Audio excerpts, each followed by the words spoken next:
no. You know, there's a part of me that wants to make this a positive review, just to be contrary. Go Eat Worms is on the record of being one of R.L. Stine's least favorite Goosebumps books, and tends to be near the bottom of fan lists. It didn't get a Goosebumps Classics reprint, and doesn't appear to have been released in as many foreign markets. The comments in the last few Goosebumps monthlies have been ominous comments like, "Oh, so close to Don't Eat Worms," and I want to fight back against that so hard, rediscover this book as some kind of forgotten classic. But, alas, it's all true. Go Eat Worms is crap from cover to cover, including the covers. First off, we get the front cover showing us bizarre, segmented creatures that look more like anal bead monsters than actual real-life worms. And then on the back cover summary, it talks about the protagonist finding worms in his spaghetti, which doesn't actually happen. I guess the person who typed up the summary just assumed, as that would be the most stupidly obvious scene to have in a book about gross worms, but alas, this book is full of lies. Our protagonist this time around is Todd Barstow, and he's an awful shithead. But at least this time around I'm convinced he's supposed to be an awful shithead. Todd is really into worms. He keeps a worm farm in his basement and likes to dig worms up after it rains, which, that's not a bad thing. That's a pretty cool hobby, actually. But he isn't so much concerned with learning about worms or using them for composting and gardening or anything constructive. He mostly likes having them around so that he can drop them down the shirt of his sister, Regina. I think they're twins. The book never says so, but they appear to be in the same grade, so I don't know. Todd's worm prank exploits are assisted by his friend Danny, but today their focus is on getting their project done for the school's science fair. It's pretty exciting, because first place wins a computer. Wowzers! Our story begins with Todd and Danny digging up worms near the school's baseball diamond. "Look out, you cut that one in two," Todd warned. Danny grinned. "So what? Now you've got two little ones." "But I only like big ones," Todd replied, carefully sliding his shovel under a long, fat worm. "Oh, I hear you, Todd. I even used to have a shirt with 'I only like big ones' printed on it, but that just confused people." Their little worm hunt is interrupted when they feel powerful tremors under their feet. Assuming it's an earthquake, they rush into school to warn everyone, but whatever that was, it was localized to where Todd and Danny were. Nobody else felt anything. They meet up with Regina and her friend Beth, who are working on their science fair project, a giant papier-mâché robin. Okay, so that's impressive, but what scientific principle is it demonstrating? That birds exist? Anyway, the earthquake thing is quickly forgotten so Todd can start playing his worm pranks. "I'll bet you $1 there's a worm in your soup," Todd told her, his dark eyes lighting up. Danny leaned across the table, a wide grin frozen on his chubby face. "Yum," he said, licking his lips. "A big, fat, purple worm. Can I have a taste?" "You guys are jerks," Regina muttered. "Bet $1? Todd challenged, ignoring his sister. "Sure, it's a bet," Beth said. She reached across the table and took Todd's hand to seal the bet. Then she ran the soup spoon through the bowl several times to show him there was no worm. Todd reached under the table, and a smile crossed his face as he brought his hand up and dropped a fat, purple worm into Beth's soup. By the way, this book constantly describes the worms as purple, which, I don't think is a color commonly associated with the bug. There is a monster called the Purple Worm in Dungeons & Dragons, which makes me think R.L. Stine accidentally picked up a monster manual for research, thinking it was a nature book. Probably confused his family when he tried to go to Yellowstone to see the wild owl bears. Worm hijinks are interrupted when Todd notices Patrick McKay digging up worms in his worm digging spot. Patrick is the new rich kid in town, a dapper young man wearing pressed designer clothes and is only in public school because his mom believes in real-life experiences or something. It seems that Patrick is also doing a worm-themed science fair project, which pisses off Todd because he had science fair dibs, and no matter what Todd does, Patrick has the money to outclass him. Todd confronts Patrick out in the field, but they get interrupted by another set of tremors that they forget about almost immediately.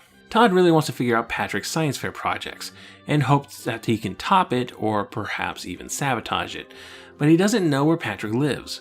Regina says she does, and gives Todd an address willingly, almost too willingly.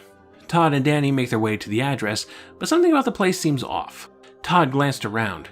Patrick's house was the only one on the block, and it was surrounded by woods. Both boys climbed off their bikes and started to walk them to the driveway. "I can't believe Patrick would live in such a wreck of a place," Todd said, pulling off his cap and scratching his hair. "I mean, this house is a real dump."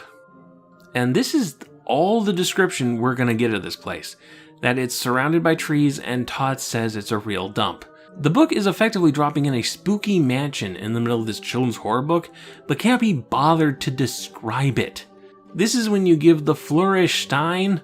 When you talk about weeds lining the pathway to the front door, the creaking of the rotted wood in the front porch, the tiny gargoyles whose eyes seem to follow you. Try to scare us, goddammit! There is a big scary dog in the yard, and Todd and Danny run inside to get away from it, finding the house is just as deserted and run down inside. No way Patrick lives here. As they explore the place, they discover what appears to be a rotting corpse in one of the windows. They make a run for it, thinking they just found a dead body, and instead of calling 911, Todd just goes home. There, he overhears Regina on the phone bragging about how he gave Todd the wrong address and sent him to an abandoned house that had hosted a Halloween party earlier that month, and that corpse was just a leftover decoration. I don't know why Regina, a 6th grader, knows so much about the town's party scene, but she did prank Todd good. Though, if nobody lives there, then whose dog was that? Was it just a random stray that happened to be there? Poor doggy, probably starving. So now it's Todd's turn to escalate this YouTube prank war, and he decides to sabotage Regina's giant bird. The science fair comes around, and I don't think all Stine's ever been to a science fair, because families are watching it from the bleachers and cheering for some reason, and nobody's displays seem to be demonstrating scientific principles. It's more of a weird art show than anything. Todd comes in with what's basically a dollhouse full of dirt and worms, and then Patrick comes in with a 6-foot worm skyscraper, complete with elevators. Neither of these displays come with any descriptions of what scientific principles they demonstrate, like how worms affect soil or worm biology. In fact, this book about worms seems very disinterested in talking about worms. The judges arrive and start grading the projects. When they get to Regina and Beth's giant robin, they find a string hanging from its beak, and when they pull it, the beak opens and a bunch of live worms pour out. Everyone is grossed out by the sight, which... Okay, so how effective this book is entirely dependent on how you personally feel about worms. And most people are okay with them. Sure, worms are a bit gross.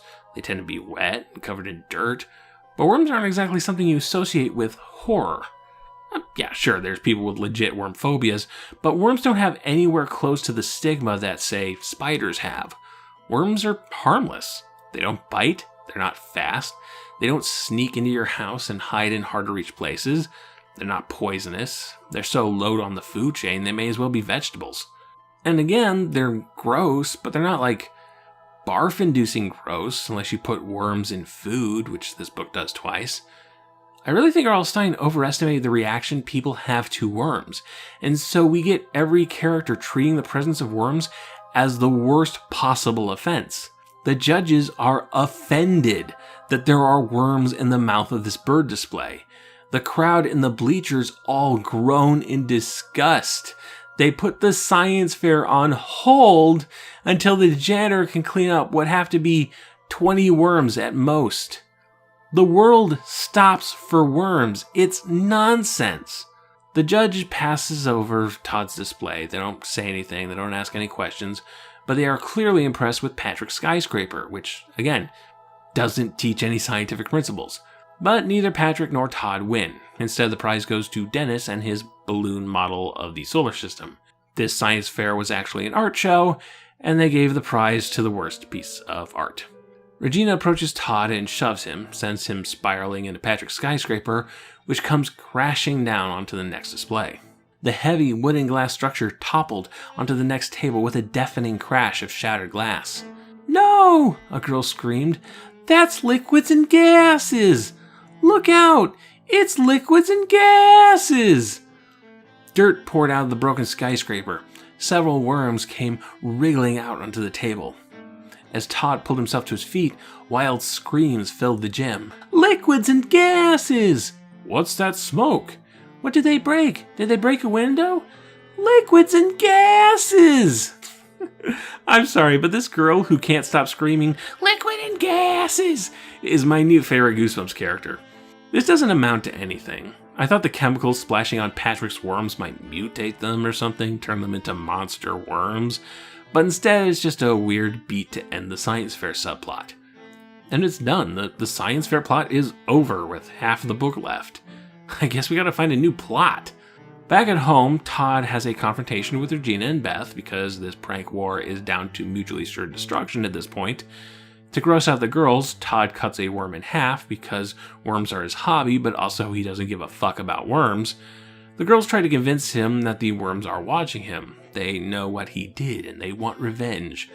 This leads into a long string of scenes where Todd finds worms in places where worms shouldn't be. Worms in his cereal, worms in his sandwich, worms in his Oakland Raiders baseball cap. They're very particular about that baseball cap. Regina's naturally Todd's number one suspect, but if she's doing it, she's a pretty good actor while denying it. And then Todd finds a bunch of worms in his bed while Regina's at a sleepover at Beth's, giving her an alibi. Another suspect is Patrick, who probably has a grudge for Todd knocking over his worm tower, but Patrick's getting back at Todd in his own way. With a quick move, Todd reached out and grabbed a sheet of paper from behind Patrick's back. "Hey, give that back!" Patrick reached for it, but Todd swung it out of his reach. "Huh? It's a comic strip!" Todd exclaimed. He raised it closer to his face and started to read it. "The Adventures of Todd the Worm." That was the title in big block superhero-type letters. And in the first panel, there stood a smiling worm with wavy brown hair wearing a silver and black Raiders cap. By the way, this book does not deserve a Dr. Worm joke. I will not dignify it with a Dr. Worm joke. So after about 1,000 scenes of Todd finding worms in weird places, his parents get fed up and tell him to get rid of his worm farm. But before that happens, Todd overhears Regina and Beth talking, where Regina admits to planting all the worms. Well, okay, but then what was with her alibi? They made a whole point of saying it was impossible for Regina to be doing it, at least the bedworm part. But then they never unmake that point? Her alibi still stands. Whatever. I don't care. But the prank war keeps on rolling. Now Todd and Danny are back at the baseball diamond, digging up more worms. And now we finally get the payoff to all those small earthquakes. At first, Todd thought it was a tree trunk. It was dark brown like a tree trunk, and round like a tree trunk, but it was moving too fast to be a tree, rising up from the opening in the mud. And as the ground shook and the rumbling rose to a roar, Todd and Danny both realized they were gaping at horror at a giant worm. Oh, thank God, something goofy. Yes, the mother worm pops out of the ground and tries to kill Todd for stealing all of its children. But as soon as it appears, it's driven back when Regina and Beth walk out of school with their giant bird. Why it's still at school weeks after the science fair, I don't know, but the sight of a giant bird sending a giant worm in retreat is admittedly a little clever. At least, kids' book clever. So after this experience, Todd swears off worms and starts butterfly collecting, pinning butterflies to a board. But he looks out the window, and what does he see but a giant butterfly with a giant pin coming towards him? There's just giant bugs in this town. Goosebumps cliffhanger, and I get to toss this book in the trash. Here's the problem. Go Eat Worms has zero structure.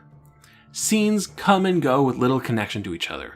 Scary earthquakes have nothing to do with haunted mansions, have nothing to do with worms mysteriously showing up anywhere, have nothing to do with science fair hijinks. The nearest thing this book has to a plot, the conflict with Patrick and the science fair, ends halfway through the book.